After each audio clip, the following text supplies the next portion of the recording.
Hi, in this video I will be reading chapters 3 and 4 from the book Bhagavad Gita As-it-is by Swami Prabhupada. I will just be reading the text and not the explanation as given in this book. Chapter 3, Karma Yoga.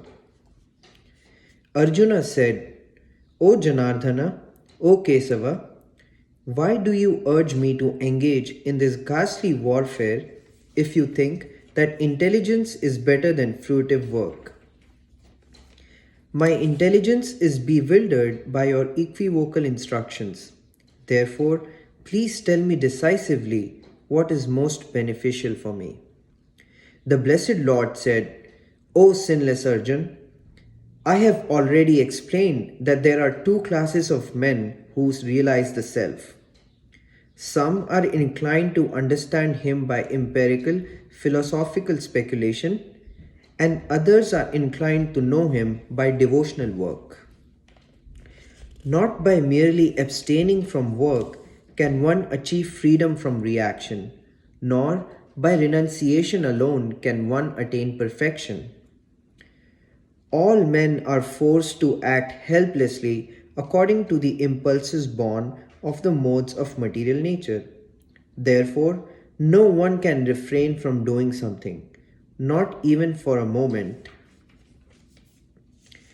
One who restrains the senses and organs of action, but whose mind dwells on sense objects, certainly deludes himself and is called a pretender.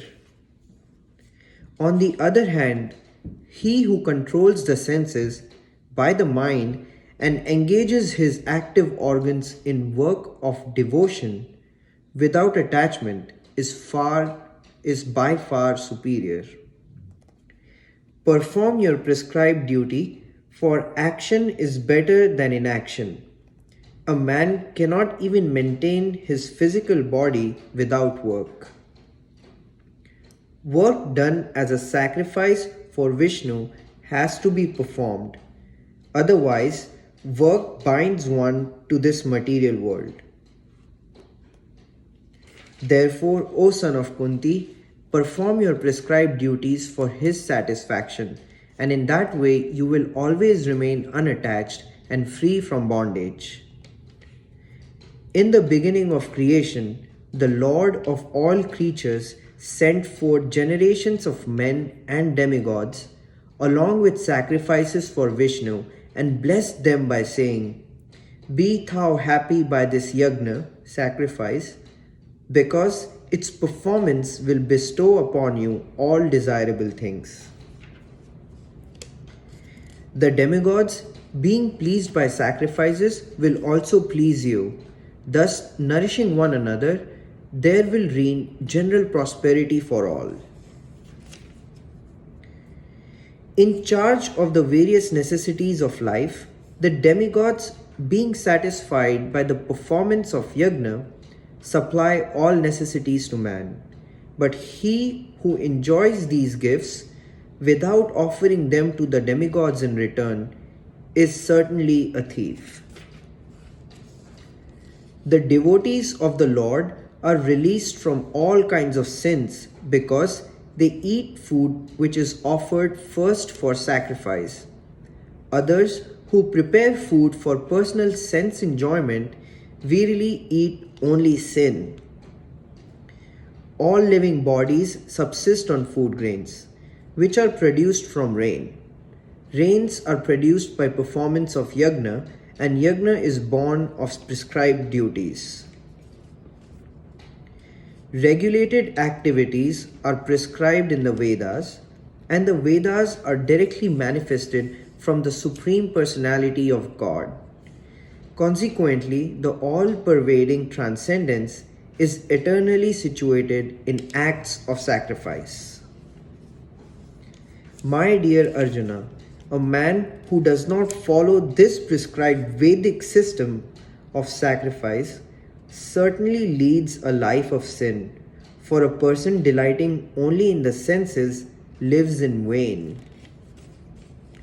One who is, however, taking pleasure in the self, who is illumined in the self, who rejoices in and is satisfied with the self only, fully satiated, for him there is no duty.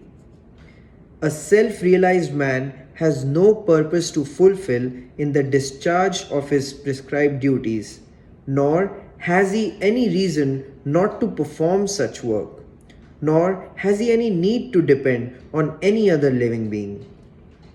Therefore, without being attached to the fruits of activities, one should act as a matter of duty, for by working without attachment, one attains the supreme.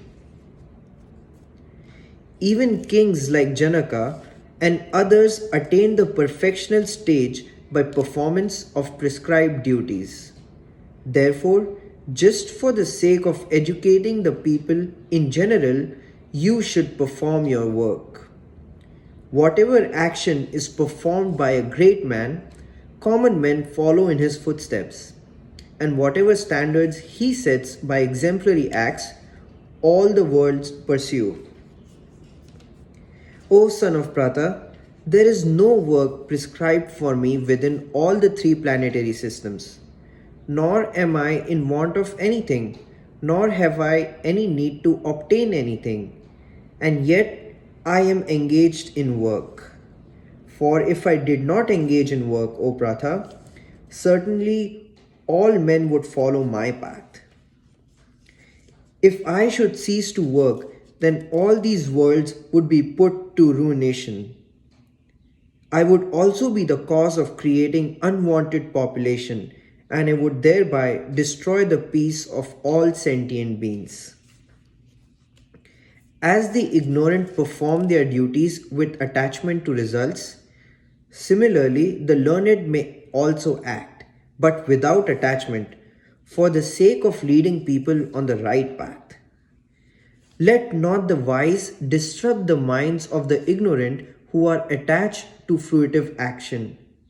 They should not be encouraged to refrain from work, but to engage in work in the spirit of devotion. The bewildered spirit soul, under the influence of the three modes of material nature, thinks himself to be the doer of activities which are in actually carried out by nature. One who is in knowledge of the absolute truth, O mighty armed, does not engage himself in the senses and sense gratification, knowing well the differences between work in devotion and work for fruitive results. Bewildered by the modes of material nature, the ignorant fully engage themselves in material activities and become attached. But the wise should not unsettle them, although these duties are inferior due to the performer's lack of knowledge. Therefore, O Arjuna, surrendering all your works onto me with mind intent on me and without desire for gain and free from egoism and lethargy, fight.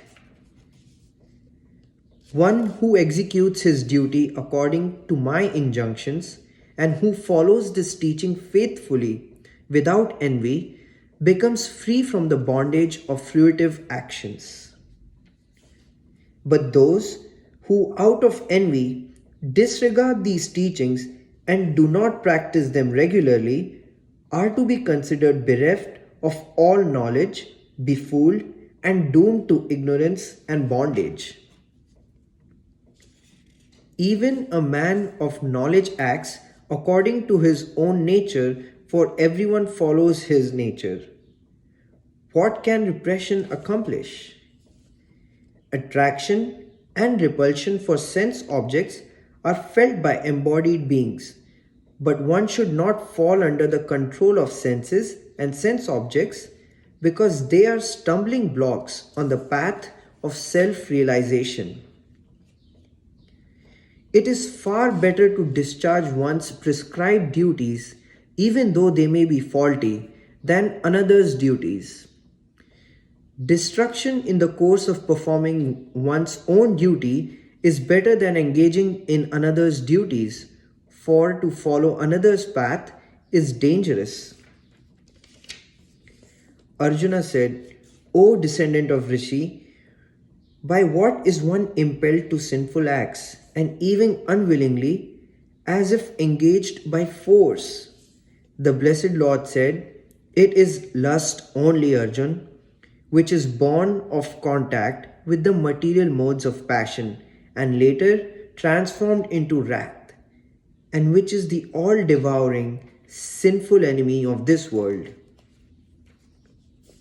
As fire is covered by smoke, as a mirror is covered by dust, or as the embryo is covered by the womb, similarly, the living entity is covered by different degrees of this lust. Thus, a man's pure consciousness is covered by his eternal enemy in the form of lust, which is never satisfied and which burns like fire. The senses, the mind, and the intelligence are the sitting places of this lust, which wields the real knowledge of the living entity and bewilders them. Therefore, O Arjuna, best of the Bharatas, in the very beginning, curb this great symbol of sin by regulating the senses and slay this destroyer of knowledge and self-realization. The working senses are superior to dull matter. Mind is higher than the senses. Intelligence is still higher than the mind. And he, the soul, is even higher than the intelligence. Thus, knowing oneself to be transcendental to material senses, mind and intelligence, one should control the lower self by the higher self, and thus, by spiritual strength, conquer this insatiable enemy known as lust. And that's the end of chapter 3. Chapter 4, Transcendental Knowledge. The blessed Lord said, I instructed this imperishable science of yoga to the sun god Vivaswan, and Vivaswan instructed it to Manu, the father of mankind, and Manu in turn instructed it to Ikshvaku.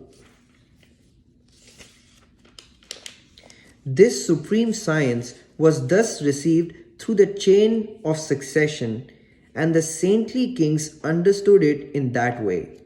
But in course of time the succession was broken, and therefore the science as it is appears to be lost. That very ancient science of the relationship with the Supreme is told by me to you, because you are my devotee as well as my friend. Therefore, you can understand the transcendental mystery of this science.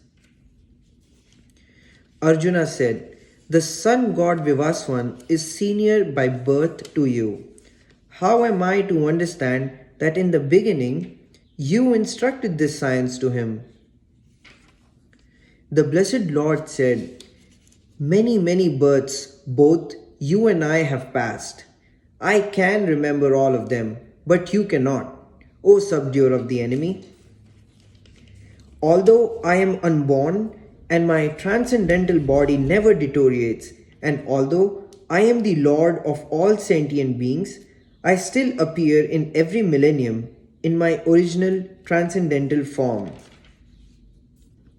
Whenever and wherever there is a decline in religious practice, O descendant of Bharata, and a predominant rise of irreligion, at that time I descend myself. In order to deliver the pious and to annihilate the miscreants, as well as to establish the principles of religion, I advent myself millennium after millennium. One who knows the transcendental nature of my appearance and activities does not, upon leaving the body, take his birth again in this material world, but attains my eternal abode, O Arjuna. Being freed from attachment, fear, and anger, being fully absorbed in me and taking refuge in me, many persons in the past have become purified by knowledge of me, and thus they all attained transcendental love for me. All of them, as they surrender on to me, I reward accordingly. Everyone follows my path in all respects, O son of Pratha. Men in this world desire success in fruitive actions, and they therefore worship the demigods. Quickly, of course, men get results from fruitive work in this world. According to the three modes of material nature and the work ascribed to them, the four divisions of human society were created by me. And although I am the creator of this system, you should know that I am yet the non-doer, being unchangeable. There is no work that affects me, nor do I aspire for the fruits of action. One who understands this truth about me also does not become entangled in the fruitive reaction of work. All the liberated souls in ancient time acted with this understanding and so attained liberation. Therefore, as the ancients, you should perform your duty in this divine consciousness. Even the intelligent are bewildered in determining what is action and what is inaction. Now I shall explain to you what action is, knowing which you shall be liberated from all sins. The intricacies of action are very hard to understand. Therefore, one should know properly what action is, what forbidden action is, and what inaction is. One who sees inaction in action and action in inaction is intelligent among men, and he is in the transcendental position, although engaged in all sorts of activities. One is understood to be in full knowledge whose every act is devoid of desire for sense gratification. He is said by sages to be a worker whose fruitive action is burned up by the fire of perfect knowledge. Abandoning all attachment to the results of his activities, ever satisfied and independent, he performs no fruitive action, although engaged in all kinds of undertakings. Such a man of understanding acts with mind and intelligence perfectly controlled, gives up all sense of proprietorship over his possession, and acts only for the bare necessities of life. Thus working, he is not affected by sinful reactions. He who is satisfied with gain which comes of its own accord, who is free from duality and does not envy, who is steady both in success and failure, is never entangled, although performing actions. The work of a man who is unattached to the modes of material nature and who is fully situated in transcendental knowledge merges entirely into transcendence. A person who is fully absorbed in Krishna consciousness is sure to attain the spiritual kingdom because of his full contribution to spiritual activities, in which the consummation is absolute and that which is offered is of the same spiritual nature. Some yogis perfectly worship the demigods by offering different sacrifices to them, and some of them offer sacrifices in the fire of the Supreme Brahman.